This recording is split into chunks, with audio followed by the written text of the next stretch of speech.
You wish to see me? Yes. What can I do for you? Give me back my husband. Give you back your husband? Yes.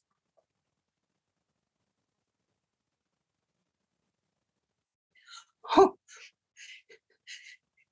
you're wondering which one he is. Oh, he's a blonde man, not very tall. He wears spectacles. He's a lawyer, your manager's lawyer. Al's his first name. Oh, yes, I have met him. Oh, yes. I know you have.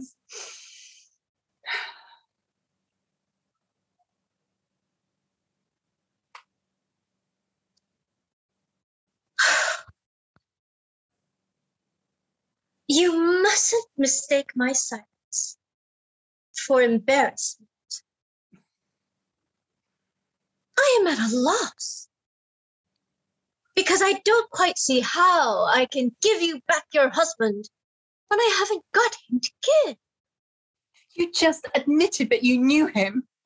That scarcely implies that I have taken him from you. Of course I know him. He drew up my last contract, and it seems to me I have seen him once or twice since then, backstage. A rather nice-spoken, fair-haired. Did you say he wore spectacles? Yes. Well, I don't remember him with spectacles. He probably took them off. He wanted to look his best for you. He's in love with you. He never takes them off when I'm around. He doesn't care how he looks when I'm around. He doesn't love me.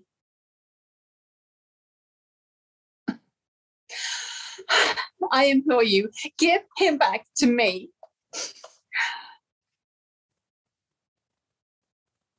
If you weren't such a very foolish young woman, I should be very angry. Wherever did you get the idea that I have taken your husband from you? He sends you flowers all the time. That's not true. It is. It isn't. He never sent me a flower in all his life. Did he tell you he did? No. I found out at the florist's. He has flowers sent to your dressing room twice a week and charged to him. That's a lie. Do you mean to say that I am lying? I mean to say that someone is lying to you.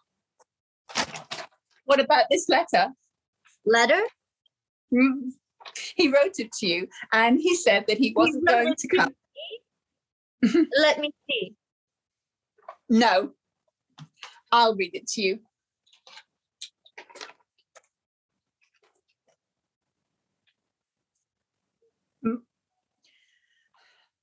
My darling, shan't be able to call for you at the theatre tonight. Urgent business. 1,000 apologies. 10,000 kisses. Ow. Oh. I found it on his desk this morning. He probably intended to send it to you to the theatre by messenger, but he forgot it. I found it. You mustn't cry. Why mustn't I cry?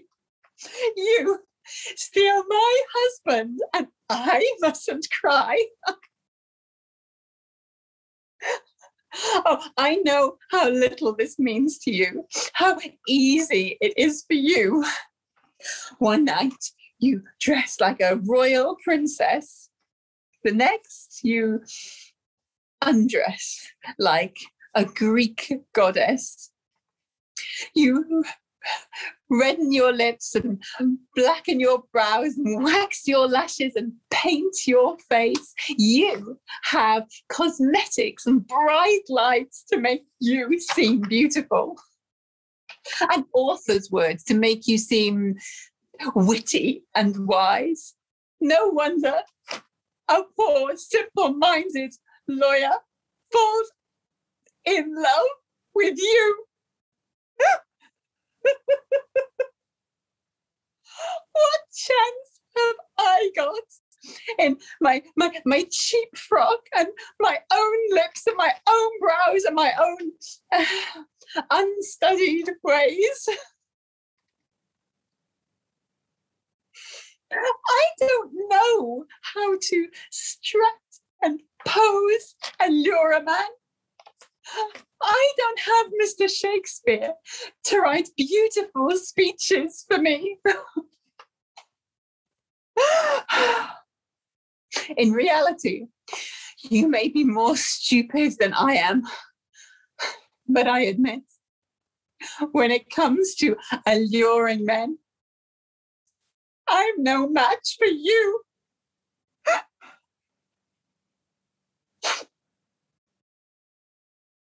This is a very interesting case. What? Yours. Mine? What do you mean? I mean that I have never received a flower or a letter or anything else from your husband. Tell me, haven't you and your husband been getting on rather poorly of late? Yes, of course. And you used to be very affectionate to each other. Well, yes. And of late, you have been quite cool. Yes. Of course. A typical case. My dear, if you knew how often we actresses meet this sort of thing, it is perfectly clear that your husband has been playing a little comedy to make you jealous, to revive your interest in him. Do you really think so? Do you mean to say this kind of thing has happened before? Endless times. It happens to every actress who is moderately pretty and successful. It is the oldest expedient in the world. And we actresses are such conspicuous targets for it. There is scarcely a man connected to the theater who doesn't make use of us in that way sometime or another. Authors, composers, scene designers, lawyers, orchestra leaders, even the managers themselves.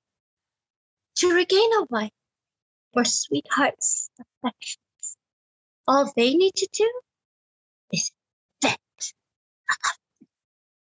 with one of us. The wife is always so ready to believe it. Usually we don't know a thing about it. But even when it is brought to our notice, we don't mind so much.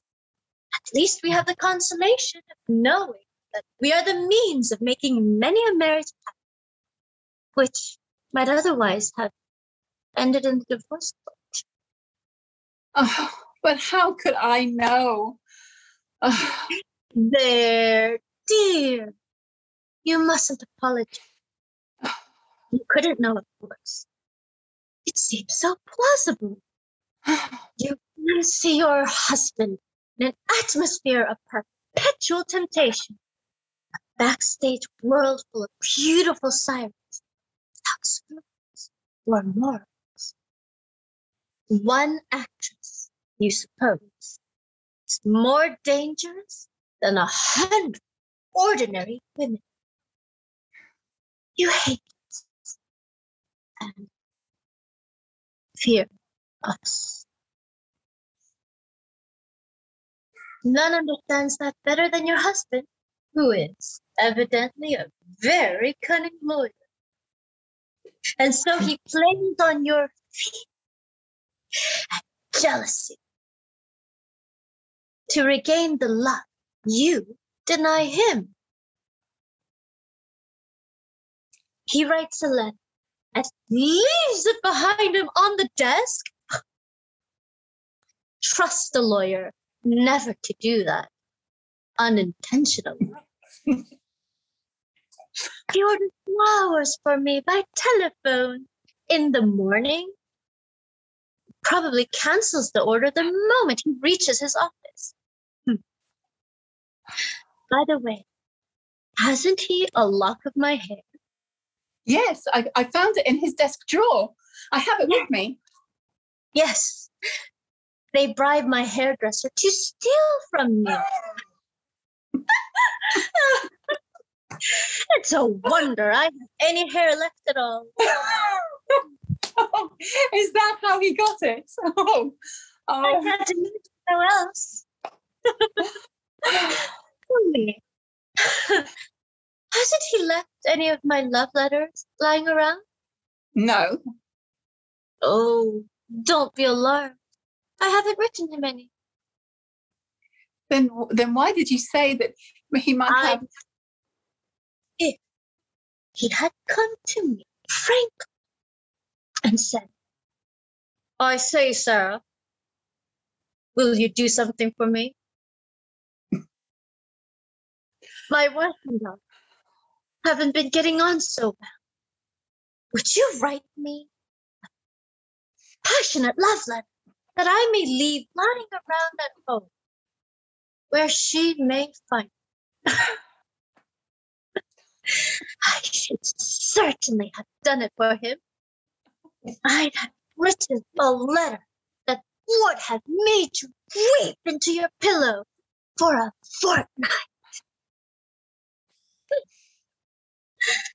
I wrote 10 like that for a very eminent playwright once. Oh, but he had no luck with them. His wife was such a proper person. She returned them all to him, unread. Oh, how clever you are. How good. I'm neither better nor worse than any other girl in the theater. Even though you do consider us such monsters. Oh, I've been a perfect fool. You do look a bit silly. Sitting there with tears in your eyes and your face flushed with happiness because you have discovered that a little blonde man with spectacles loves you after all. Dear, no man deserves to be as adored as much as that. But then, that's your own affair, isn't it? Yes. But I want to give you a bit of parting advice. Don't let him fool you like that again. Oh, he won't. Never fear. No matter what you may find in his letters, handkerchiefs, my photograph, no matter what letters he writes, or flowers he sends, or appointments he makes, don't be taken in a second time. Oh, I won't. You can be sure of that. Oh, and you won't say anything to him about me speaking with you, will you? Not a word. I'm angry with him for, frankly, for my permission to use my name the way he did. Oh, you are a dear. Oh, oh, I don't know how to thank you. No, you mustn't go crying all over again. You have made me so happy.